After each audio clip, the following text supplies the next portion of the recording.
Good afternoon, everyone.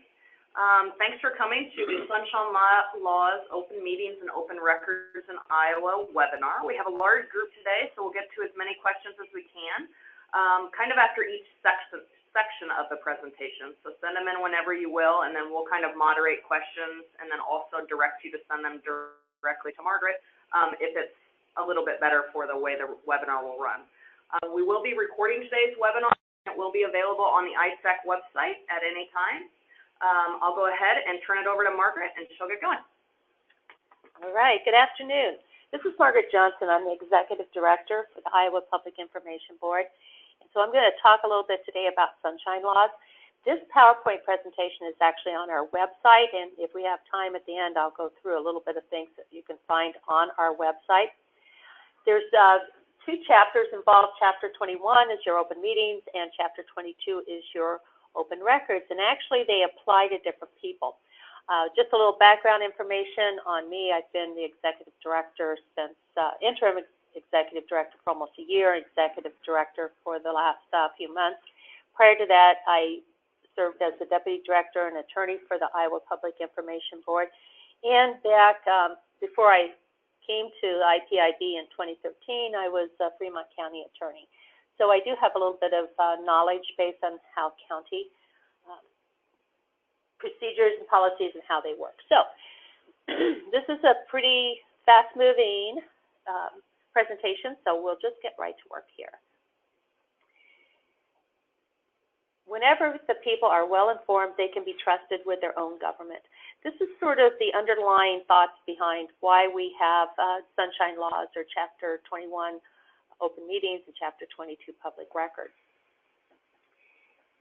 From the very beginning, before our country was even formed, our founding fathers thought it was very important for citizens to know what's going on with their government. All right, I guess I'm too quiet. Let's try this a little louder. One of the things that's very important to remember about Chapter 21 is that right at the very beginning, it says specifically that ambiguity in the construction or application of this chapter should be resolved in favor of openness. So while there are ways that you can have closed sessions or things that you don't necessarily have to do in an open meeting situation, the safe thing to think about is if you have a question, go ahead and follow Chapter 21. You're not going to hurt anything by doing that. You could have problems if you don't. Chapter 21 first enacted in July 1st of 1967, and it has just been tweaked ever since. Nobody would recognize the initial version of this. The Iowa Public Information Board was created in July 1st of 2012 and activated then a year later when we got a budget in July 1st of 2013. So we've been fairly new to the whole open meetings and records issues, but the reason we're here and what we try to do is not just to deal with complaints that may come in about supposed violations of Chapters 21 and 22, but also to serve as a reference and to assist local governments in making certain that they are aware of the open meetings and records laws and answer questions as to what they should be doing. All right, open meetings. The first thing that you have to look at when you're looking at Chapter 21 is, does this apply to you? There's a definition section, and it says that governmental bodies are the groups that are required to follow Chapter 21. This is different than Chapter 22, so we'll kind of touch on this a little bit. As an example, a governmental body would include your Board of Supervisors. It would not include your assessor or your auditor. They are not considered governmental bodies. And if you read through the definition, which we have out here, if it's a board, a council, or a commission created by law or appointed by another governing body, such as city councils, county boards of supervisors, or school boards, then they are governmental bodies. If they are advisory boards, advisory commissions, and task force or work groups created by state or local governments to develop and make recommendations on public policy, then you are a governmental body. You don't need to worry about the nonprofit corporations primarily, Governing bodies of drainage and levee districts. Yes, you are a governmental body. Advisory Board 28E boards are also considered governmental bodies.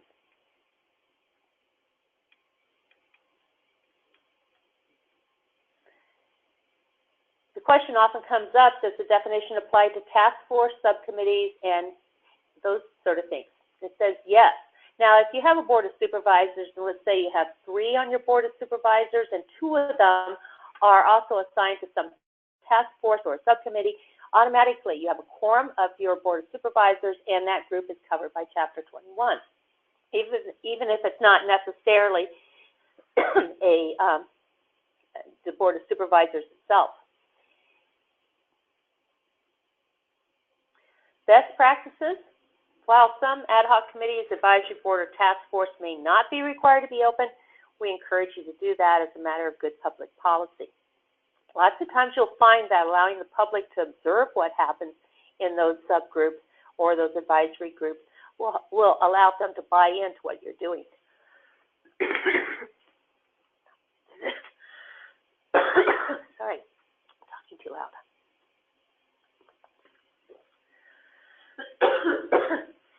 Excuse me. Sorry.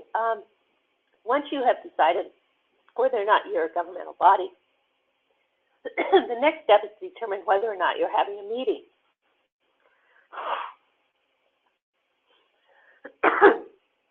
Meetings are also defined by statute. A meeting is a gathering. It can be in person or it could be by electronic means. It could be formal or informal of a majority of the members of a governmental body where there is deliberation or action upon any matter within the scope of that governmental body's policymaking duties. Can you get together socially? Yes, you can. However, once you do get together socially, if you start talking about government decisions, then you can kind of warp from just having a social get-together to having a meeting. Email. You can email yourself, email each other. However, if you start doing that, you can run into a situation where you're having a meeting because you're having a gathering. So let's say you decided you wanted to have some sort of a meeting by email, like a go-to-meeting kind of thing or any number of things like that, and you all are at remote locations but you're communicating together at the same time, then yes, you've made that email conversation into a meeting. Best practices, save your discussion and opinions for open meetings. And remember that if you are communicating electronically, say by email, that is a public record, and you can run into situations with that too. There's been legislation off and on throughout since probably 1967, talking about walking quorums, where there's serial communication among individual members of a government body, either in person or electronically, with the intent to skirt the open meetings law. And you can end up having a situation where what the Supreme Court defines as temporal proximity occurs, where the communications are so rapid and going back and forth that even if they aren't including at one single moment a majority of that group, because of how they're doing it and the fact that it's going back and forth so fast, you could actually have a gathering and you would have a meeting. All right, some of the other things that come up often. Do members of the public have a right to speak at an open meeting? Most bodies do have a time noted on their agendas for public comment, but there's no requirement that you give the public the right to speak. One thing you have to be cautious of, if you do have public comment period of time, and it's just sort of an open discussion and someone brings up an issue that's not specifically on your agenda, you have to avoid deliberating and taking action on that issue because it is not on your agenda. So while it might seem like a really great idea to address the fact that some tree needs to be removed or something else needs to be done, that if it's not on your agenda, even if it comes up in public comment, you do not have the ability to go forward with that unless you can prove that it's an emergency. All right, preparing for your meeting.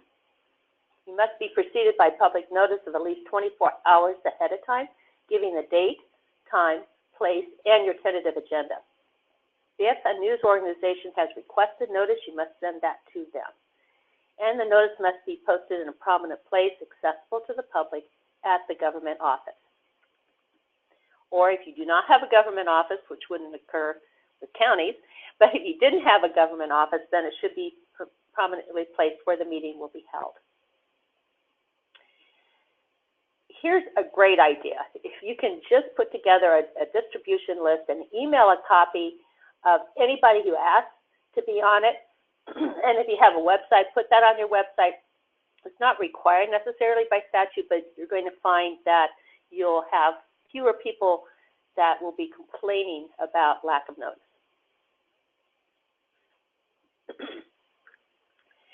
What needs to be included in an agenda? There's not a lot of guidance in the statute, but it does say you do have to give enough information on your agenda that someone reading it would be able to understand what you plan to do.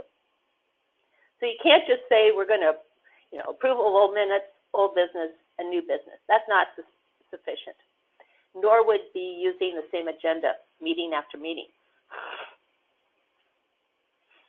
The Iowa Supreme Court has provided some guidelines, but if you're going to put something, if you're going to discuss something, it's best to give some sort of brief description of it. We had a situation where I think it was with the school board, where they would list just ordinances or resolutions that they planned to have on the agenda, and it would read something along the lines of resolution number 17-1, resolution number 17-2, and there was no specific information as to what those resolutions were even covered. So if you're going to do something like that, put the title of whatever that resolution is going to be after it. So if it's a vicious animal ordinance that you're going to be looking at, if you put the number of it and then say vicious animal ordinance, that does give a heads up to people as to what that ordinance is going to do. Likewise, Chapter 21 doesn't say too much about the minutes. It just says they have to have the date, time and place, members present, and action taken at any meeting. We've had, actually this involved a county where somewhere along the line they stopped putting the place of where the meeting was. So that little tiny thing was a violation of Chapter 21. And it's easy to overlook. So make sure that you do get those minimum requirements. Then another thing that's very important, and we run into problems with this a lot too. You either need to list the members that who voted individually, or you can say a unanimous vote as long as you know all who are present. But if you don't list the members, or if you just say two ayes are 2 and nays are 1 without listing who voted aye and who voted nay, then you would have problems. No secret or preliminary votes. That's basically having a closed session of a meeting or having a non-open meeting if you try to do that. Closed session. This is another area that sometimes can become problematic.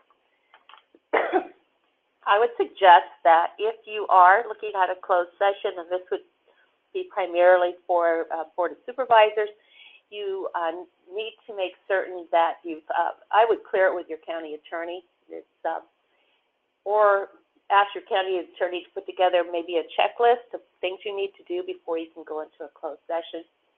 We've had issues with closed sessions can only be held by 2/3 of the members of the body or all members present, and only after citing one of the following reasons. So you have to see how many members do you have there. Let's say, for example, that you have 5 members on your board, and so therefore, in order to go into closed session with your 5 members, you need to have 4 agreeing to that. But you have a meeting and maybe only 3 people show up. so you still have a quorum and you can have that meeting, but because you don't have 2/3, which is that 4 members of all of your entire membership, you do have to have a unanimous vote at that time. And you also have to list why you are going to go into closed session. We've listed some of them here. There are others. I haven't seen anybody talk about going in to discuss application for a patent, but some of the other things do come up. One of the things that comes up to discuss strategy with counsel on matters that are currently or may imminently be in litigation. Make sure if you use that, it does say with counsel, that means counsel has to be involved, either present in person or telephonically, but you do have to have your counsel there. And it needs to be your county attorney or a representative of your county attorney, not just an attorney that you see or have on your membership and decide we'll count them. You won't be talking about suspending students. You can go into closed session if you are discussing a decision to be rendered in a contested case. However, that settlement will become a public record. You can talk about specific law enforcement matters in a closed session. Another one that comes up often is to evaluate the professional competency of an individual whose appointment, hiring, performance, or discharge is being considered. Now, there's a 4-step process in order to utilize that. The most important step of that is that the individual must request the closed session. So it's not that the members of the governmental body want to have a closed session, but the individual whose performance is being discussed in regard to appointment, hiring, performance, or discharge must be the person asking for that. To discuss the purchase or sale of real estate. That also can be a reason for a closed session. However, that section does at times require that entity to retain the closed session records longer than is required, is 21.5, and the minutes and the recording are available when that transaction is dropped or completed. And then there's some other parts that probably won't come up too often.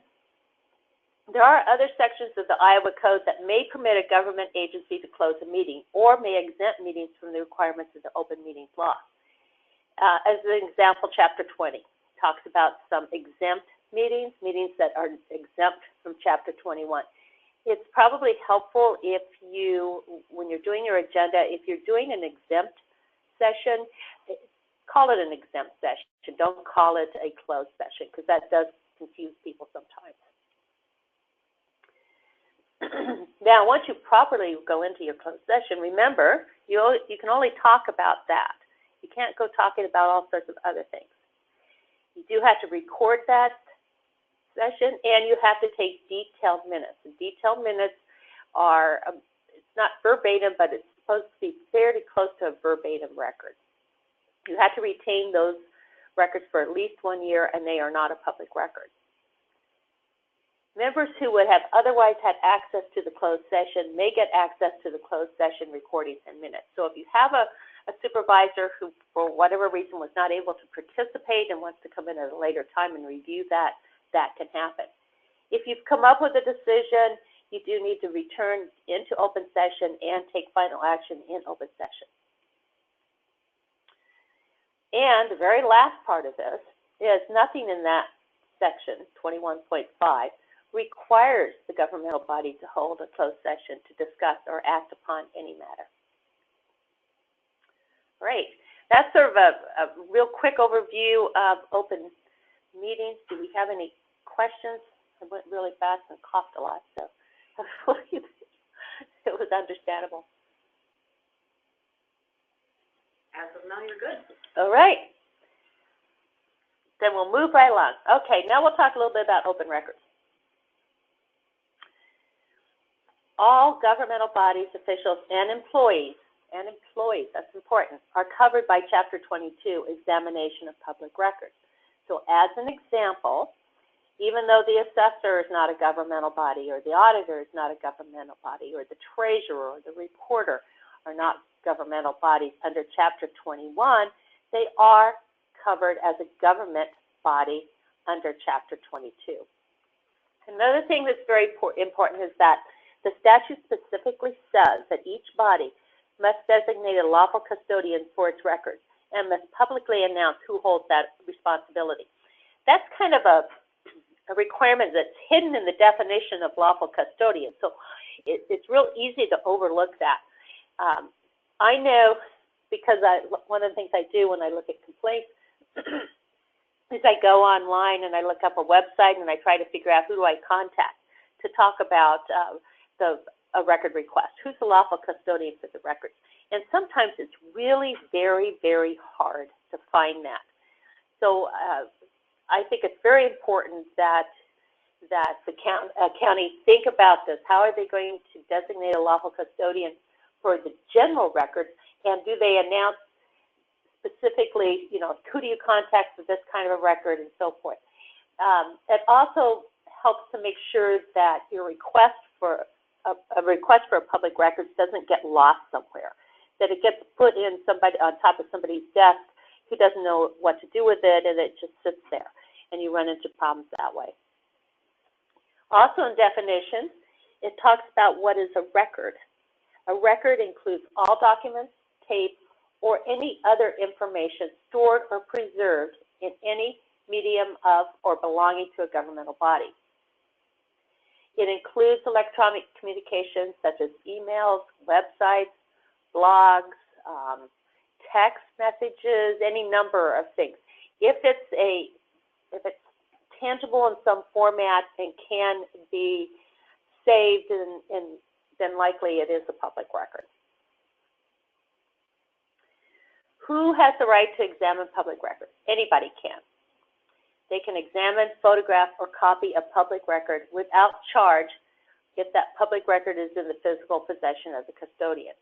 So if someone walks into your auditor's office and they want to see the agenda or see some ordinances coming up at the next meeting, they can examine, and they can actually, if they have a cell phone or straight camera, they can actually take a picture of it, and do all that, or if they have their own copy machine with them, they can copy a public record without charge, if they don't leave that office. And you can't prevent examination of those records by contracting with somebody else to hold or store those records.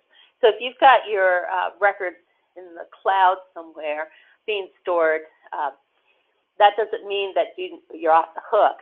If somebody comes in and wants one of those records, if it's in the cloud, you're responsible for bringing it out of the cloud and making a copy.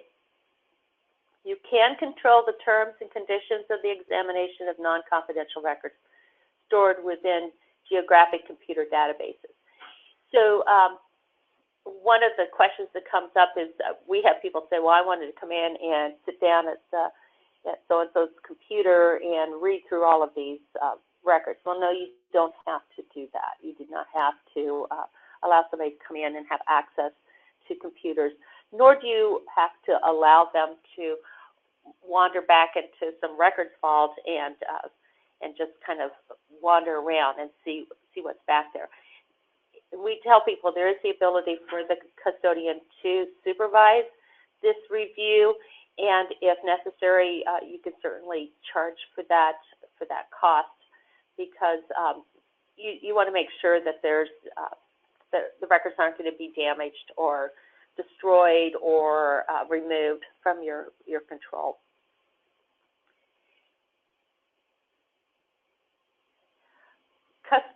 There is an actual section of the statutes to talk about when records may be made available, and it's during the customary office hours of the lawful custodian. And if you do not have customary office hours of at least 30 hours per week, then the statute specifically says that the right to records can be exercised at any time from 9 a.m. to noon and 1 p.m. to 4 p.m. Monday through Friday, unless you agree on a different time. That's probably not going to come up too often because most of your records are going to be requested and stored through your courthouse, so that probably doesn't come up. That comes up lots of times with smaller cities, trustees, those sort of smaller government bodies that don't, maybe have just all volunteers staffing their offices and do not have customary office hours. Confidential records. This now, as of last year's assembly, they added 4 more exceptions, so we're up to, I think there's 74 now. A lot of them I'm not terribly familiar with because they don't come up very often, but there are some that do come up a lot. The most common confidential records are medical records, trade secrets that are protected by law, the work product of an attorney related to litigation by or against a public body. Now that's pretty narrowly defined. So it talks about work products, but it doesn't say what it is that all work product is covered, but only specific work products. One that's made a lot of headlines and still pretty unclear, and hopefully we'll know more in the next year or so, is police officers' investigative report. It's a rather lengthy part of the code, and it does indicate that the date, time, specific location, and immediate facts and circumstances surrounding a crime or incident must be released unless there is an extreme reason not to release that information. We have ongoing litigation right now, and it's also been litigated in courts too as to how expansive is that. Does the police officer's investigative report cover everything that is done by your sheriff's department, or does it have to be a little more specific than that? In particular, the questions about body camera and dash cam video is one area that is being litigated at this time. Appraisal information prior to the announcement of the project. There are some there's some information that can't be released concerning your employee files, and that has also recently been amended. It was amended in the back in the spring. So there's some new rules on that. You probably want to, if you're talking about personnel records, you probably want to look at that and see specifically what those changes would be. Sometimes we do get requests for records that, if released, would cause the loss of federal funding, and there is an actual statute. It's a separate statute that would protect some of that information. Another one that has a lot of litigation is 22.7 sub 18, which is listed as information submitted which is not required by law and submitted from someone outside government, and the lawful custodian could reasonably believe those persons would be discouraged from submitting. Unless the person consents to its release or the identifying information can be redacted to keep the identity of the individual confidential, then that information would be, if you can do that, then you can release that information. This was sort of initially thought of as sort of a whistleblower exception, but it's expanded beyond that. And we also on our website have an advisory opinion that sort of explains that in more detail. But basically, you have to show that it's a document or information that came into your hands. It was not required for you to have that. So if it's a report that's required by a contract or by law, that would be excluded. But if it's just somebody off the street that wasn't required to communicate with you, and it has to be submitted from someone outside of government, and you must reasonably believe that that person would be discouraged from submitting that if that person knew that it was going to be a public record. So sometimes this comes up with in the area of job applications, and there is a Supreme Court opinion that does say that job applications can fall within the 22.7 sub 18 part of the code, but you do have to meet all those requirements. So it still has to be something submitted from someone outside the government, and there must be a reasonable expectation that if you were to list all that information, it would discourage people from submitting it.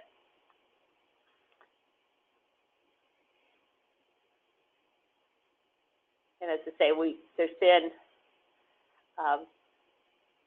been even more amendments to 22.711 that goes beyond the information that we have actually on this PowerPoint. Public records law allows the release of confidential information when ordered by a court, by the lawful custodian of the records, or by another person duly authorized to release such information. So what that means, this is the open means sentence of 22.7 sub 5. And it means that as a lawful custodian, even though you might be able to hold it confidential under 22.7, you aren't required to do that. If you decide to do otherwise, that will not be a violation of Chapter 22. You do have to remember, though, that there are a lot of other chapters in the Iowa Code, and there may be another chapter in the Iowa Code that says you can't release that information. So if you have any questions about that, I strongly urge that you talk to your county attorney about that and kind of go through and see if you should release information, even if it could be confidential, or if you even wonder if it's confidential in the first place.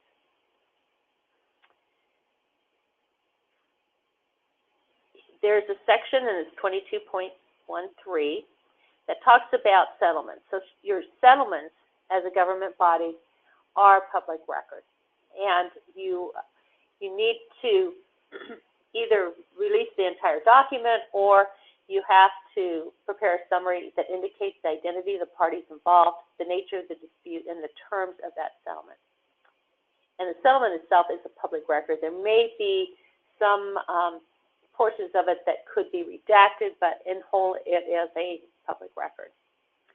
Another section of 22.7 that causes some issues at times is what was, I guess, identified as the draft exception, and that can be pretty confusing also, especially if you're in a small county or a small department within a county.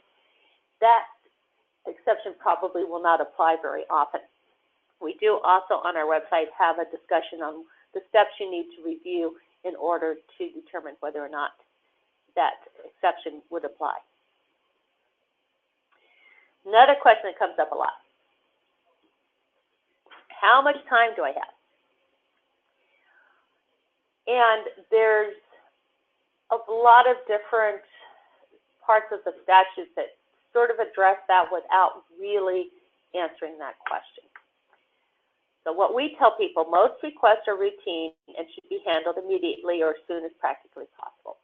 You can request a good faith delay to determine whether the record in question is a public record or a confidential record. And however, if you do that, the Attorney General's office has determined that what that means is that you should not be exceeding 10 business days and cannot exceed 20 calendar days, and that's actually in that section. But that little line, the 10 business days and 20 calendar days, applies only to 22.8 subsection 4, and that is just one small part of the of Chapter 22. So we recommend that you do it as soon as you can.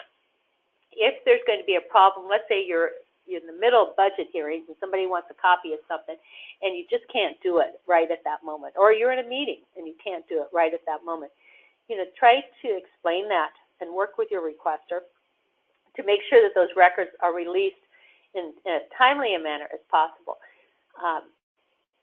We find that a lot of these complaints over how much time it takes for the records to be released boil down to the fact that nobody communicated.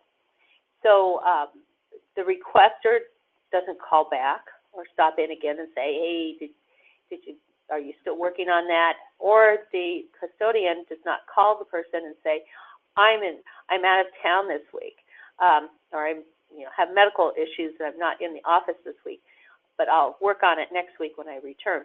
The communication lots of times is the reason for some of the complaints. Another big issue and it gets bigger every year, is what about your records that are held on databases? As you know, in the old days, records were on a piece of paper. And so you had a piece of paper, and you had it in a file somewhere, or you had it in a ledger, or you had it in a book. It was in a closet, it was in a vault, it was in a drawer, it was, maybe in a storage unit, but it was something you could actually feel and touch, and there it was.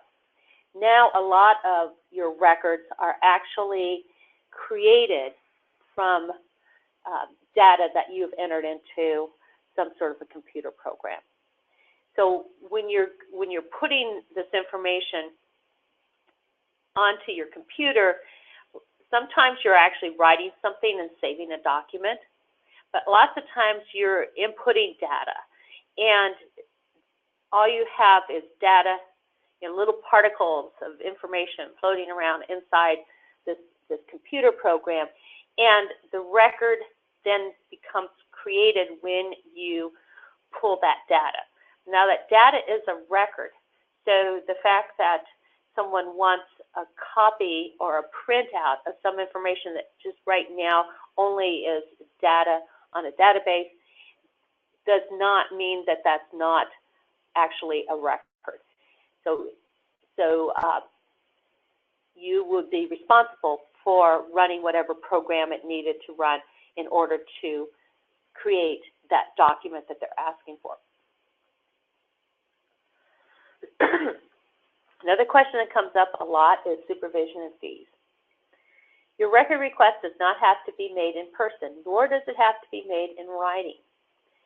You can receive record requests in writing, by telephone, by email, by fax. Record requests do not have to be made in person.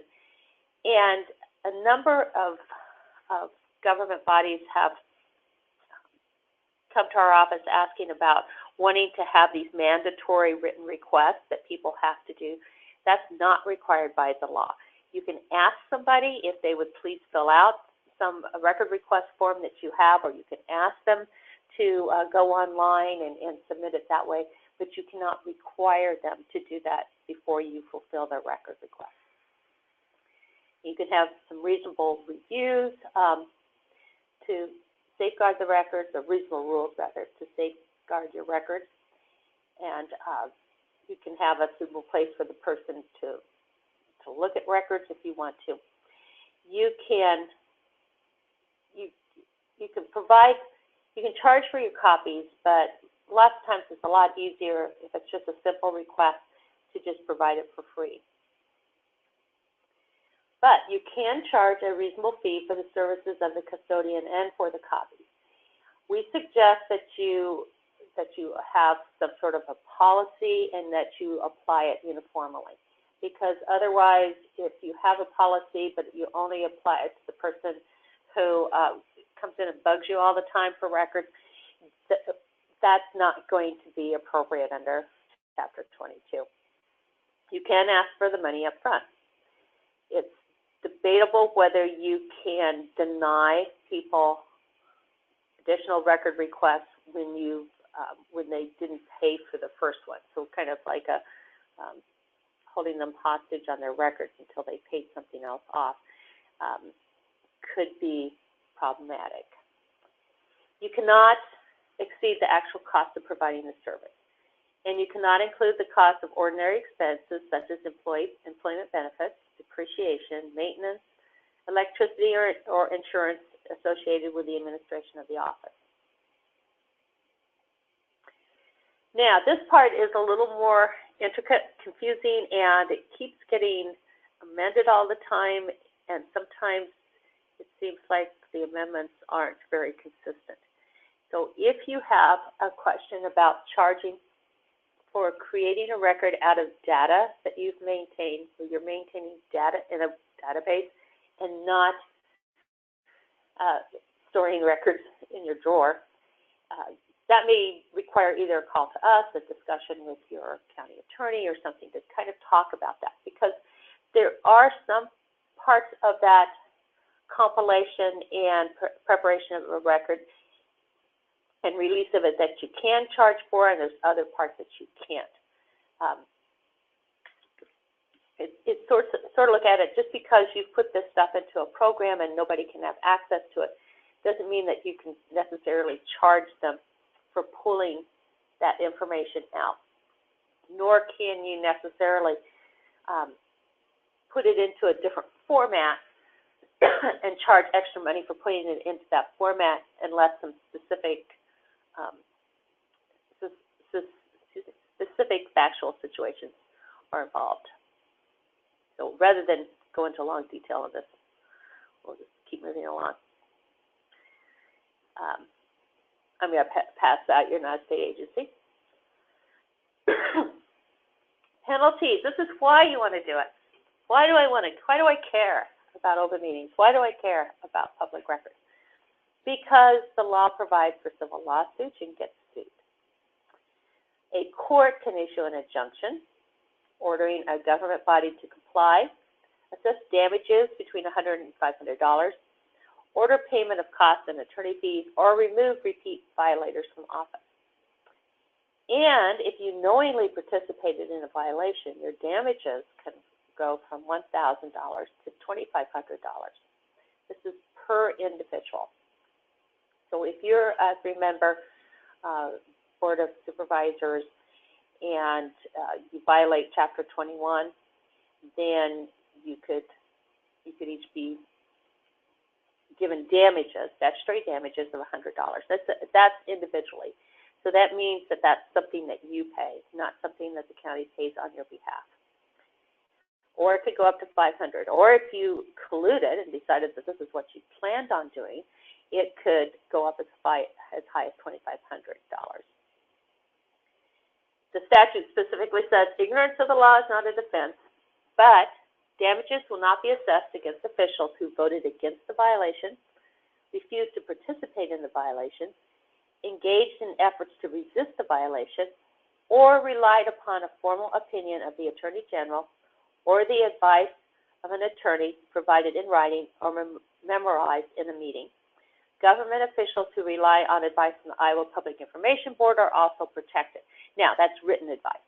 So, because we get people to call all the time and give us sort of maybe half the story. So you would want to actually have that in writing. And I would suggest the same thing with your county attorney, that you have it in writing. I'm just going to go back here for just a minute, because one of the things it doesn't talk about in here that's really important for you to understand is that if the violation is pursued in district court, the court has the ability to award attorney fees to the plaintiff, or the person who brought the complaint in district court. And if it goes through an appellate system all the way up to the Iowa Supreme Court, those attorney fees can get really pricey. And what happens is those are imposed by a court against the wrongdoer, so to speak. So if you're a 5-member Board of Supervisors and 4 of you are involved in something that turns out to be a violation of open meetings, and it goes through a lot of litigation, and the attorney fees are, let's say, $80,000. That means those 4 people would be responsible not just for their damages, so it's maybe $100 or something, but they would also be responsible individually for that $80,000 in attorney fees. So that's the reason why you want to make sure you don't do things wrong. A little bit about us, the Iowa Public Information Board. They said we've been around for 4 years now. We have 9 members. We're an independent agency. The 9 members represent the media and cities, counties, local governments, and then we have the remainder of our members serve as citizen representatives. We have staggered 4-year terms, and the board is balanced by political party and gender. There's a chair. Each year we appoint a chair from among members, and we have 2 employees right now, myself as the executive director and my administrative assistant. We can offer advice. We can issue declaratory orders. We can receive and investigate complaints alleging violations of the laws, or seek resolution through informal assistance, mediation, and settlement. When a complaint comes into our office, this is our process. Let's say we have a complaint that's alleging that your county is violating Chapter 21 or 22. What I'll initially do is we will send a copy of that complaint to your county attorney and request that they assist in discussing it with you and responding back and sending a reply back. Believe it or not, we've received complaints that may not be 100% accurate, or even maybe sometimes 25% accurate. So we do this to kind of get the rest of the story and find out what really happened. And sometimes it's as easy as, well, here's the agenda, here's the minutes, this is what we did.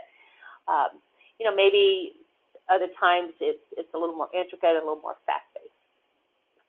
So we do that, and we look at that and decide, do we have jurisdiction over this complaint?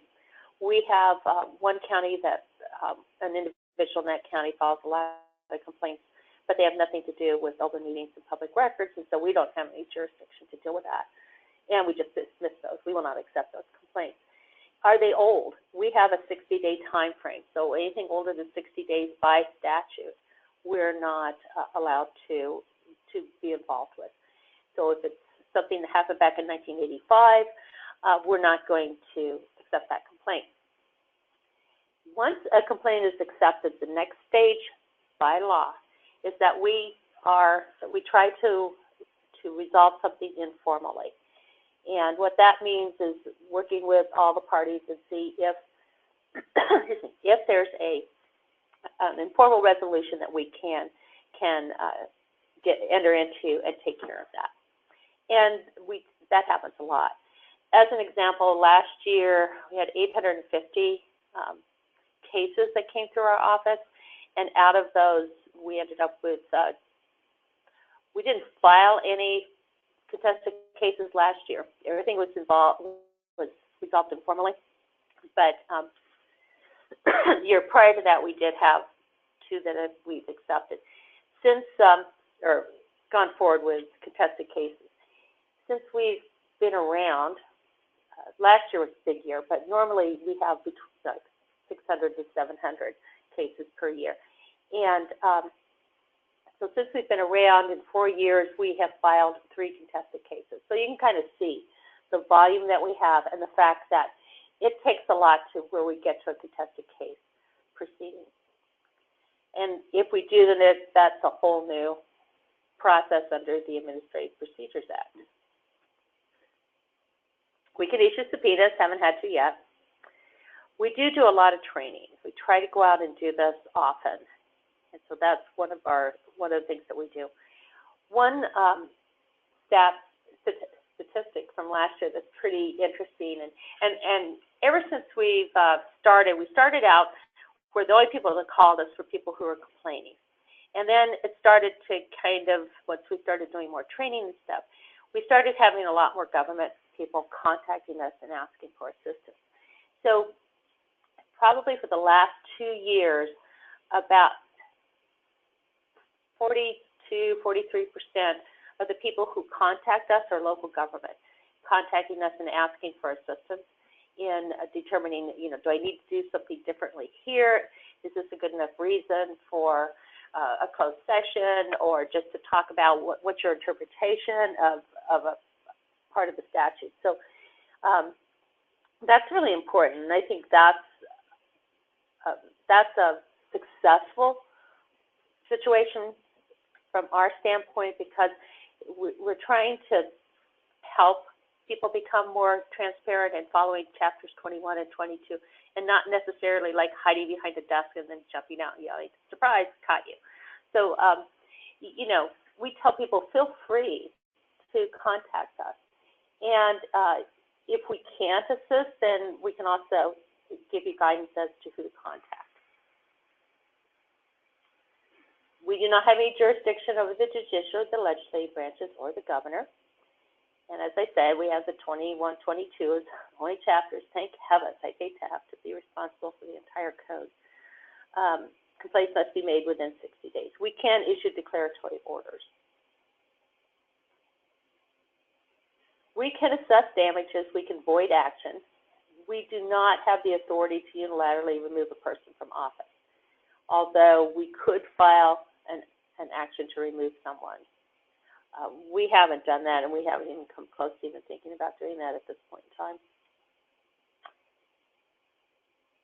And anybody can come before us. All right, as we said, ambiguity in the construction or application of this chapter should be resolved in favor of openness. Here's some resources. Our website, and I'm going to go to that in just a minute, and that has a lot of good stuff on it. You can email us at ipib@iowa.gov or call us or email me. The other people you can get a hold of is your county attorney. Highly suggest you do that. Ombudsman's office, if it's something outside of chapters 21 and 22. Attorney General's office, the same reason. All right, and you've got lots of resources. Now, click to exit. All right. First off, is there any questions at this point in time? We did have one question come in. How long do records like emails need to be preserved? Right, chapters 21 and 22 do not address record retention. So that's something I think you probably need to discuss with your office. So if you're a member, if you're at the auditors or the assessors or wherever, whatever office you're in, you need to be looking at that, and maybe even the county itself needs to have some sort of a record retention policy. ISAC has information on record retention. It's not in Chapter 22, but there are other parts of the code that talk about record retention. The only thing in Chapter 21 and 22 is the fact that if you have a closed session, you do have to retain those minutes and that audio recording for at least a year. But there's not a whole lot of other guidance. I don't think it used to be as big of a problem until the email world came into being, and you'll have some people that, they read and delete all the time, and there's never an email that sticks around. Or you have other people like me who never get rid of an email, and I can pull up every email practically I've ever written for work. So that's one of the things that it'd be best to have a conversation about with your board of supervisors. Maybe have a study committee and work with ISAC on putting that together.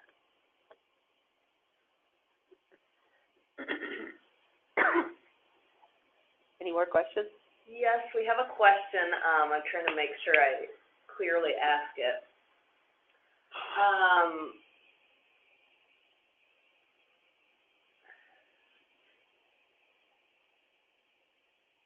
I think we'll have them clear it up and ask him a little bit. Okay. Here's another. I've pulled up the cover or the front page of our website. And this is at ipib.iowa.gov. This is our website. And some of the things that are on here, I think you'll find very, very helpful. First off, I doubt if you're going to be filing a complaint. I suggest you don't file a complaint against yourself. But you can ask a question. When you go on that and you click on that, that'll take you to a form that you can review and fill out. Hit send, and it goes to our office. And we can take care of that for you. Other things that are interesting on here. Open meetings, we have the statute. Now, we keep this up to date, so if there's new changes in Chapter 21, they're going to be reflected on our website. Same thing with public records.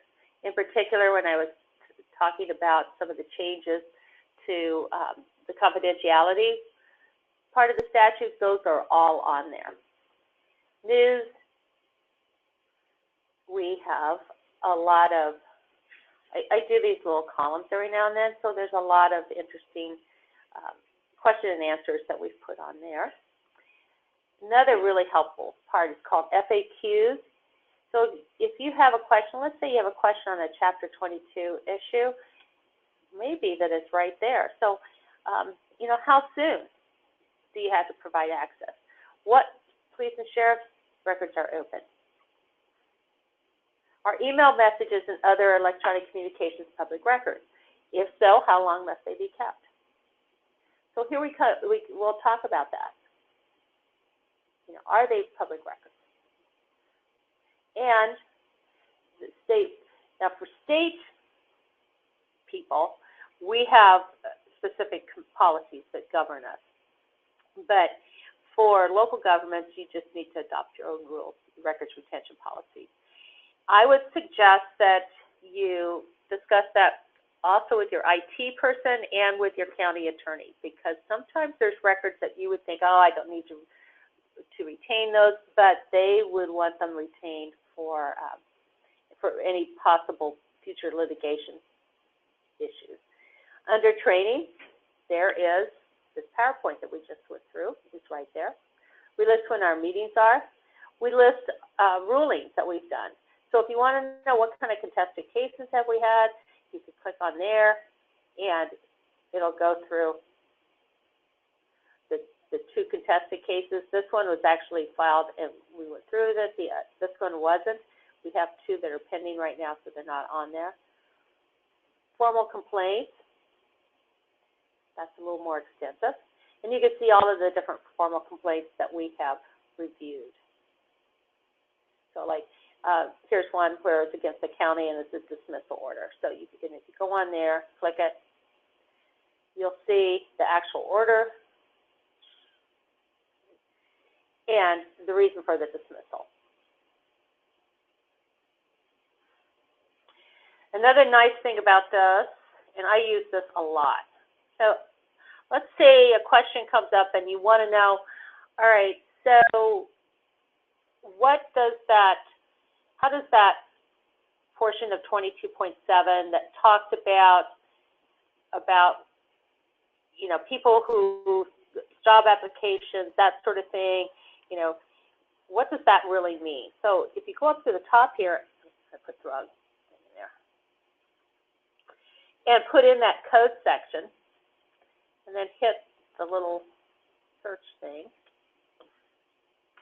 it'll pull up the various things. So here's an advisory opinion where we talked about job applications and what you have to look at in order to determine whether or not whether or not there was a confidential record. It'll show you various formal complaints that we dealt with. Here's the one about the release of names of volunteers. And it'll also have some of the various columns that have been written. So it's an easy way, if you have a specific subject, to determine whether or not there's anything about that on our website. Same thing with if you don't have, let's just say you don't know or can't remember what section job applications might be under.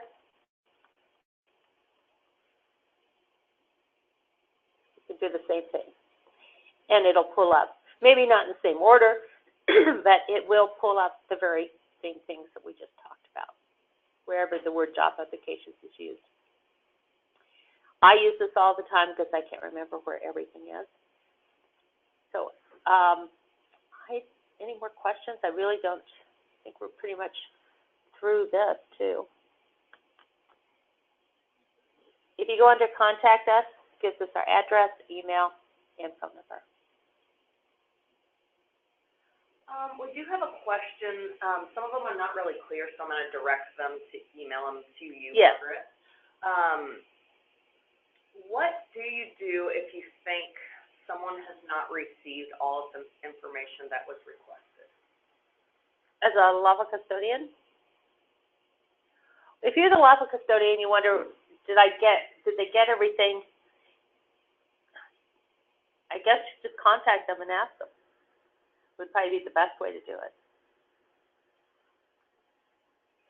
Sometimes their request is so broad that you don't understand what it is that they're even asking for, or maybe it just goes on and on and on, and you're thinking, I don't think there was a request for a record request. I think this was just somebody just talking, and they said record request at the top.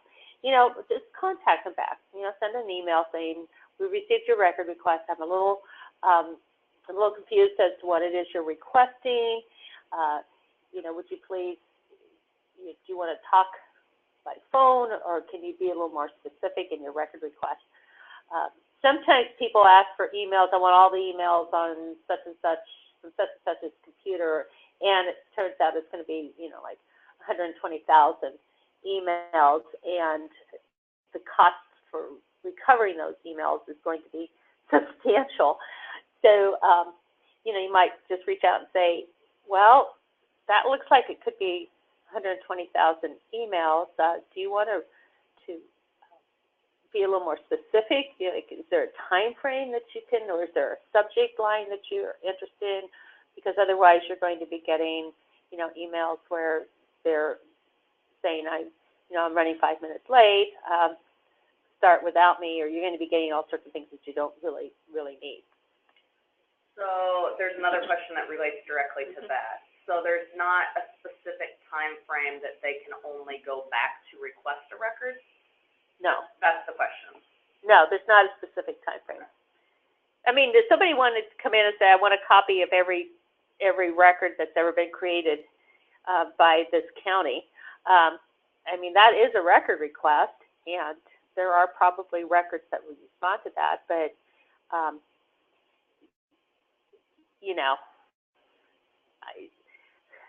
it sounds like it's probably just, that would be a really harassing type of a situation.